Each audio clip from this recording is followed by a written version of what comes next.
ꯈꯨꯡꯒꯪ ꯑꯃꯗ ꯀꯥꯏꯀꯨ ꯑꯃꯗꯤ ꯗꯦꯅꯤ ꯀꯧꯕ ꯃꯆꯤꯟ ꯃꯅꯥꯎ ꯑꯅꯤꯈꯛ ꯂꯩꯔꯝꯃꯤ꯫ ꯀꯥꯏꯀꯨꯒꯤ ꯏꯃꯨꯡ ꯃꯅꯨꯡꯗꯤ ꯌꯥꯝꯅ ꯂꯥꯏꯔꯩ, ꯅꯣꯡꯃ ꯅꯣꯡꯃꯒꯤ ꯑꯐꯪ ꯑꯐꯪꯕ ꯊꯕꯛ ꯁꯨꯗꯨꯅ ꯍꯤꯡꯂꯝꯃꯤ꯫ ꯑꯗꯨꯒ ꯗꯦꯅꯤꯒꯤ ꯏꯃꯨꯡ ꯃꯅꯨꯡꯗꯤ ꯌꯥꯝꯅ ꯅꯨꯡꯉꯥꯏ ꯌꯥꯏꯐꯕ ꯑꯃ ꯑꯣꯏꯔꯝꯃꯤ꯫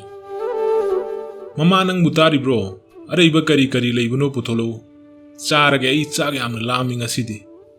ꯑꯣ ꯄꯨꯊꯣꯛꯂꯛꯂꯦ꯫ ꯅꯪꯕꯨ ꯑꯩꯒꯤ ꯁꯛꯁꯦ ꯑꯗꯨꯝ ꯌꯦꯡꯂꯒ ꯂꯩꯔꯒꯦ ꯍꯥꯏꯔꯤꯕ꯭ꯔꯣ? ꯅꯠꯇ꯭ꯔꯒꯅ ꯊꯕꯛ ꯏꯪꯈꯥꯡꯁꯨ ꯈꯔ ꯇꯧꯒꯦ ꯍꯥꯏꯕ꯭ꯔꯣ? ꯀꯔꯤꯅꯣ ꯃꯃꯥ, ꯅꯪꯅ ꯅꯣꯡ ꯉꯥꯜꯂꯛꯄꯇ ꯉꯥꯏꯔꯤ ꯏꯁꯧ ꯍꯥꯟꯅ ꯍꯦꯛꯇ ꯂꯥꯡꯉꯤꯁꯤꯅ? ꯅꯣꯡꯃ ꯅꯣꯡꯃꯒꯤ ꯊꯣꯛꯂꯨꯕ ꯑꯗꯨꯝ ꯂꯥꯛꯆꯅꯤ ꯀꯩꯗꯧꯔꯒꯦ? ꯈꯪꯗ꯭ꯔꯦ ꯃꯃꯥ, ꯑꯩꯁꯨ ꯀꯔꯤ ꯇꯧꯒꯗꯧꯔꯤꯕꯅꯣ?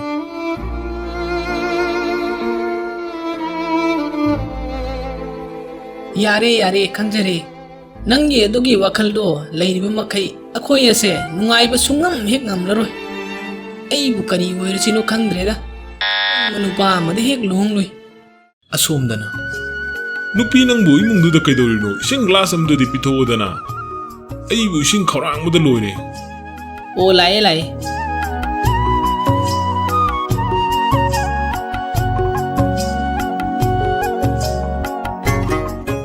ꯅꯨꯄꯥ ꯅꯪꯅ ꯃꯔꯣꯟ ꯑꯃ ꯌꯥꯝꯅ ꯊꯨꯕꯁꯤꯅ꯫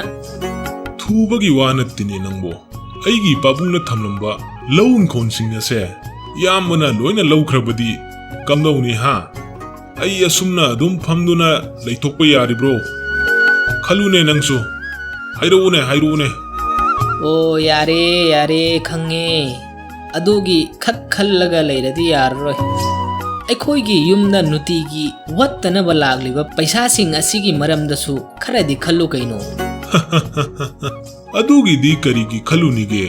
ꯑꯩꯒꯤ ꯏꯅꯥꯎꯒꯤ ꯀꯔꯕꯥꯔ ꯍꯥꯏꯔꯦ ꯐꯖꯅ ꯑꯗꯨꯝ ꯆꯠꯂꯤ, ꯑꯗꯨꯒ ꯑꯩꯒꯤ ꯀꯔꯕꯥꯔ ꯍꯥꯏꯔꯦ ꯐꯖꯅ ꯑꯗꯨꯝ ꯆꯠꯂꯤ, ꯏꯁꯣꯔꯒꯤ ꯊꯧꯖꯥꯟꯗꯒꯤ ꯅꯠꯇ꯭ꯔꯅꯦ?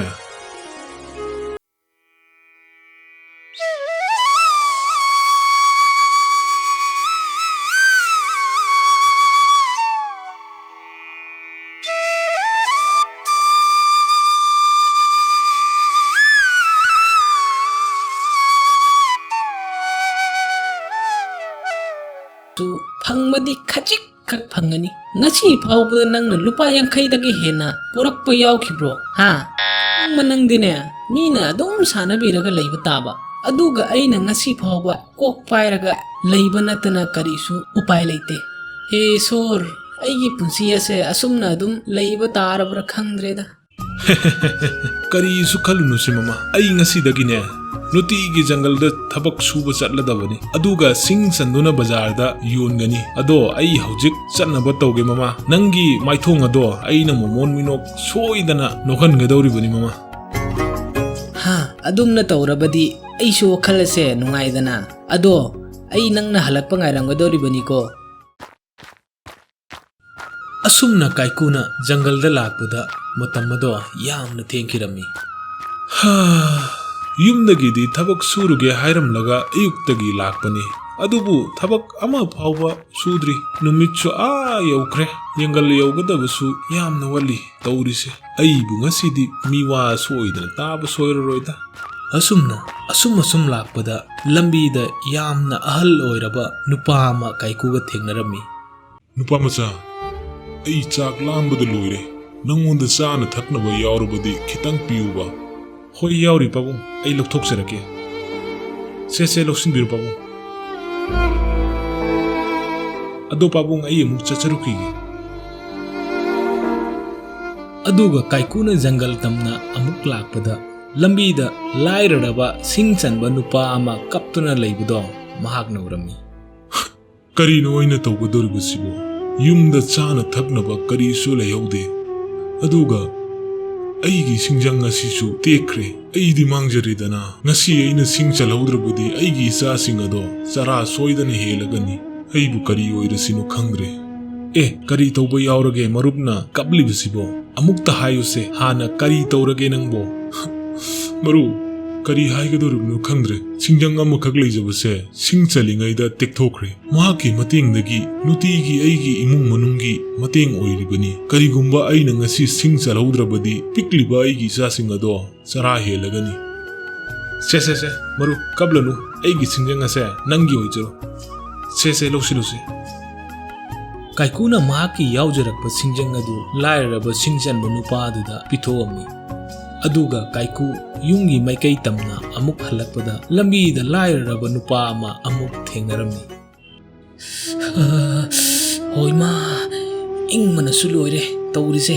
handakki ningthamda changlakpata ngairi ningthambana isase nikpada suloire. Kaino nangi nasa adudi nikpana suloire kaidorage nangbo aduga nangi nasa adudasu firona thaba ama fawbasu litte tawrido. Kaino nangna uduna leirabasida amuk hanglaga nangonda kari kanaba fawribano. Nate aigi frida se nang licharo se ado nangdi kari litkadoribano ingonda frida se pirabadi kari su khalunu se aidi khungangi mine ishayu se fari aduna kari su tawro aidi as numina sisu tagadorine tawrise ai yum yognaba thuna salawdaba yadre adudi ai muk chalukhige maruf asumna Kaiku adu yumdagi pukhiba potsai amade firon yaudana halaglami aduga magi nupida asumna tamrami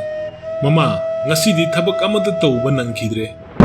aduga aina pukhiba potsai sana thaknaba punna mingonda loina pithoklamle Imai bima mangjare dana ide he sor aibu kari oirasino yumsida chana thaknaba amatta phawbo su leite aduga sigi nupa asina taurisina karino aita sigra segra khangdreda aibu mutadi lawsin biro ba he sor yamna ahloiraba nupa ama saningai leitaduna leirambaduda aigi chak ado pithoklamle aduga nupa ama magi singjang ado tikhiduna kaptuna leiramni lambida aduda aina nungaitaduna aigi singjang ado pithoklamle adudagi yumda amuk halakpada lambida nupa ama ingduna niktuna leirambadu ubada aigi furidado mangonda pithomanida he sor aibu kayam kuina sigi wasigi manakta leigadoribano aibu amutadi lawsin biro ba isor ngasi oire karigumba nangna hayeng paisa hek yumda pusilaktabada ai yum masibu thadoktuna ipamda chatkhiba hek ngamdrabadi as hayengdi ai jungle danganna chalaudrabadi yarroi tawrise hayengi numita paisa kharadi yumda pusilaktaba suya yadabani Kaiku amadi mahaki nupina sanariba wari singadu denina loina tarami aduga phattaba lawsin kaya amasu sagalami oh sidi matang chap charena athuba matamda iyamgi inkolase aina lawsin laudaba sumya am yadrabani tawrise ngaire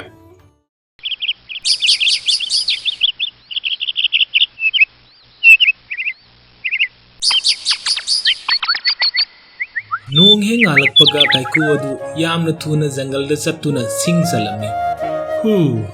sing asidi chanba loire tawrise bazar da amuk challaga sing ase yondriba phawbadi aigi wakhala ase pothapum khangadaba mandre bazar da yamna thuna chattuna sing ase mukta yonthokige natrabadi yum yoraga miwa soidana tarani ngasi so amuk Kaiku na jungle dagi chanba sing adu bazar da loina yonthomi aduga yum tamna amuk halami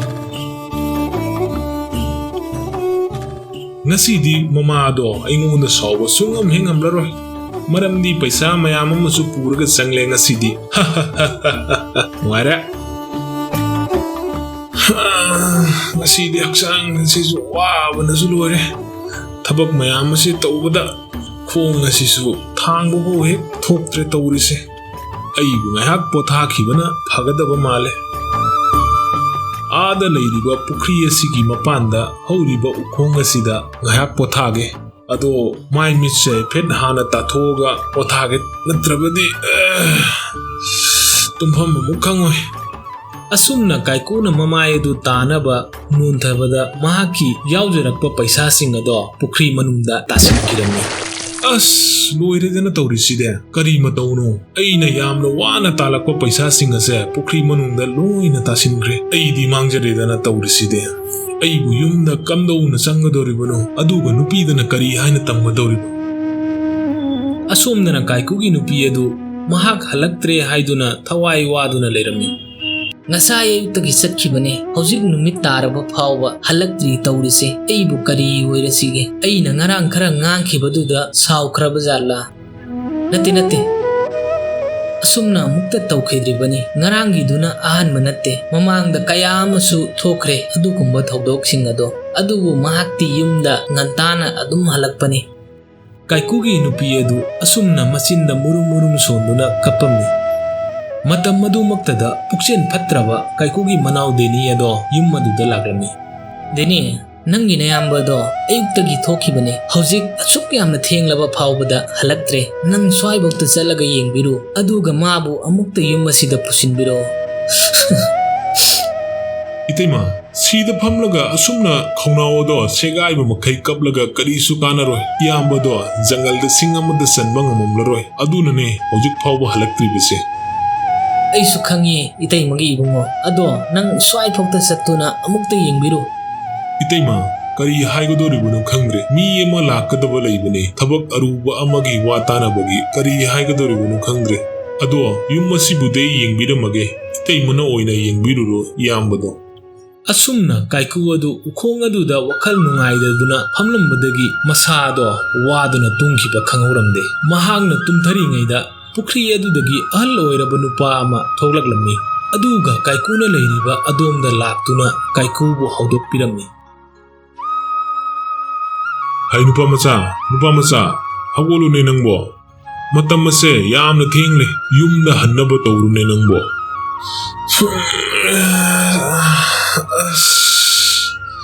Aidi tumtharuraba maline tawrise matam asisu yamna thenglamle tawrise ai yumda thuna sanaba tawge aina yum sangnuraga karino aina aigi nupida haigadoribase yumdaga amata sangreda pabu karibu hainigi bungo yumda paisa mayamado pusilaga changu nangna ngasai yugdagi taluba sese nangna wakhan nuaijibadu pukri asida nangi paisa singadu loina tasinkhibadagi natra Sese nangi pukri da takiba paisa singado sida leire nang karisu khalunu se wakhal nuaitaba tawnu si puraga na yumda chalu yamna nuaire pabung aigi mangkhraba paisa singase amuk aingonda pibibagi ai wakhana se yam nuai pabung adubu amukta hangdolaga yenge paisa singado loina sotkraba sotriba hagado sana ngakta side kaino pabung si aigi natte adudi si oiramlaga ni nupa macha sese asi mu yeng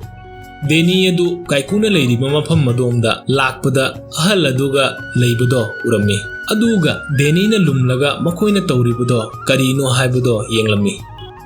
sisu nate pabung aigi sidi chandi ngaktani yawrise aigi beg adudi paisa khak yawbani pabung khangle adu oirabadi si soidana oiragani nangido mani pabung sine aigido sai yam ngai pabung ado pabung matam asisu yamna thengkhre ai amuk channa tawjagi pabung leirambadagi aigi mangluraba paisa singase amuk phangjare pabung yam nungaijare pabung ai amuk chalukige